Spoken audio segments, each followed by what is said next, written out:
Hello guys, welcome back to my channel. আজকে অনেক বড় একটা কাজ করতে চলেছি। কি কাজ চলো তোমাদেরকে শেয়ার করি। তো এই কদিন ঠাকুর ঘরে আসতে পারছিলাম না, 4-5 দিন মতো ঠাকুর ঘরে আসতে পারছিলাম না, কোনো একটা কারণে পুজোও দিতে পারছিলাম না, পিরিয়ড অবস্থায় ছিলাম। আজকে পরিষ্কার হয়েছি। তো আজকে ঠাকুরের জন্য যে জিনিসগুলো নিয়ে এসেছিলাম সেগুলো আজকে একটু ভালো করে, একদিন ঠিকঠাক করে করতে পারছিলাম না। তো এই একটা কৌটো নিয়ে এসেছিলাম, কৌটোটা কিনে নিয়ে এসেছিলাম ঠাকুরের খাবার রাখবো, ঠিক আছে। তো আজকে থেকে আবার পুজো পাঠ শুরু করবো। তো এখানে নিয়ে এসেছিলাম ঠাকুরের ভোগ দেওয়ার জন্য, প্রসাদ দেওয়ার জন্য এই যে খেজুর নিয়ে এসেছিলাম। খেজুরটা একটু ভালো কোয়ালিটির খেজুর নিয়ে এসেছিলাম। আর নিয়েছিলাম এটা মাখনা। তো এই মাখনাটা একটু ড্রাই রোস্ট করব, বুঝলে। ড্রাই রোস্ট না করলে এগুলো কাঁচা না কেমন একটা হয়ে যায়। তো আজকে একটু পেঁয়াজ ড্রাই রোস্টটা করব কড়াইতে।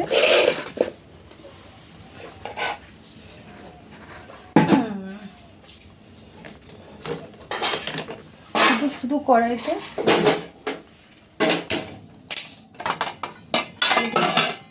কড়াইটা বসিয়ে দিই। শুধু কড়াইতে হালকা রোস্ট করব, তার মানে যে নরম যে ভাবটা হয় সে ভাবটা কমে যাবে,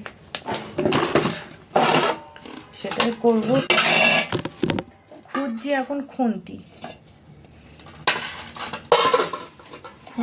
কোথায়? ও সামনেই তো রয়েছে। কড়াইটা একটু গরম হোক, সুন্দর করে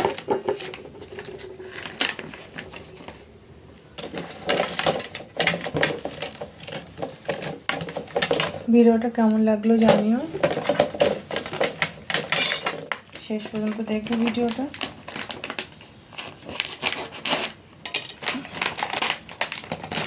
আমাদের নিজেদের জন্য তো আমরা কত কিছু কেনাকাটা করি, নিজেদের জন্য খাওয়ার জন্য কত কিছু করি। তো আমি নিয়ে এসেছি, প্রায় 3-4 দিন হয়ে গেছে। নিয়ে আসার পরে আর ঠাকুর ঘরে যাওয়া হয়নি। তো এই দেখো পুরো কেটে নিয়েছি।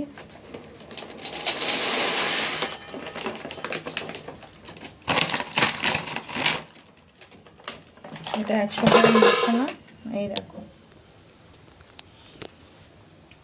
হালকা একটু সুন্দর করে ফ্রাই করে নেব।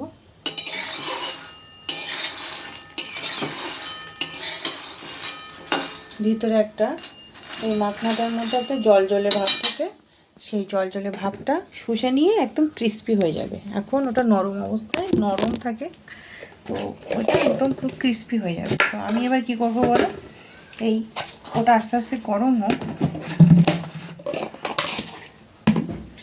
আমি খেজুরগুলো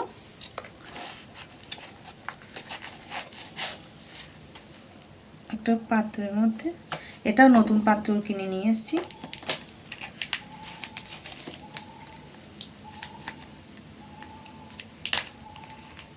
আরে কাটতে পারছি না, এত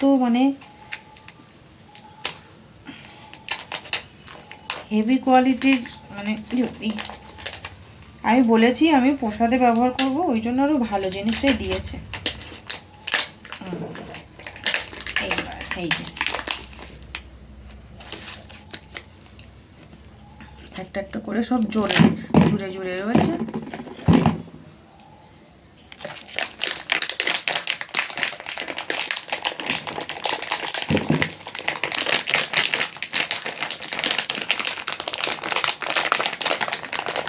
আমরা ড্রাই ফ্রুট খুব পছন্দ করি, ওই জন্য ড্রাই ফ্রুটগুলো ভগবানের ভোগে লাগাই, প্রসাদে লাগাই, প্রতিদিন প্রসাদে ব্যবহার করি।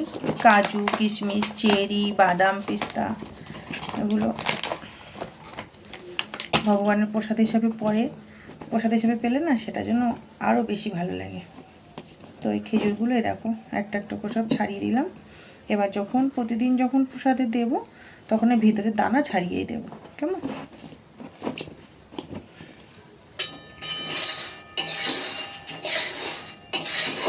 আর তোমরা তো জানো অনেকে আমি ভগবানের মানে আরতি করি যখন, সেই প্রদীপটা আমি ঘিয়ের প্রদীপই জ্বালাই। আমি সারা বছর আমি ঘিয়ের প্রদীপ জ্বালাই।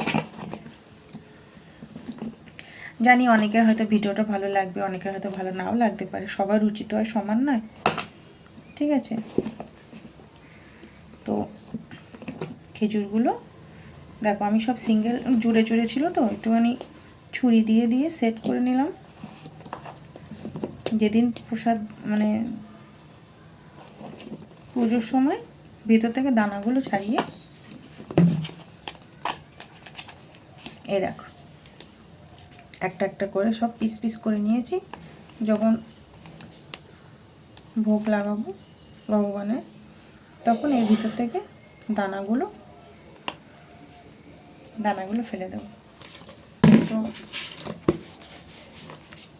সুন্দর। আর এখন যেহেতু কী বলো তো গরম পড়ে যাচ্ছে, তো এই জিনিসগুলো বেশি একটু ভালো হাই কোয়ালিটি না হলে কেমন একটা হয়ে যাবে, উপরে কেমন ছাতা পড়ে যাবে গরমের চাপে। আর যেহেতু এটা প্লাস্টিকের ডাব্বাতে রেখেছি, তো আমার এটা মনে হচ্ছে হয়ে গেছে। চলো দেখা যাক এটা কতদূর কী হলো।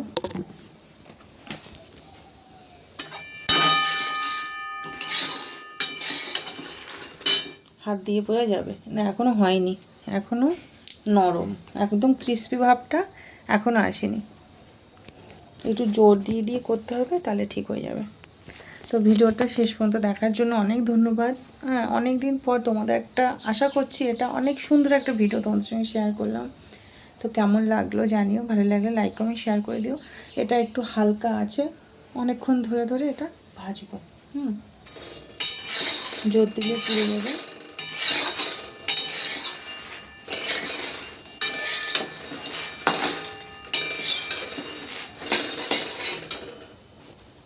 তো চলো ভিডিওটা এখানে শেষ করলাম। ভালো থেকো সবাই। তুমি তো আমার চ্যানেলে অনেক রকম ভিডিও দেখো, এই ভিডিওটা কেমন লাগলো অবশ্যই জানিও, ঠিক আছে? চলো বাই।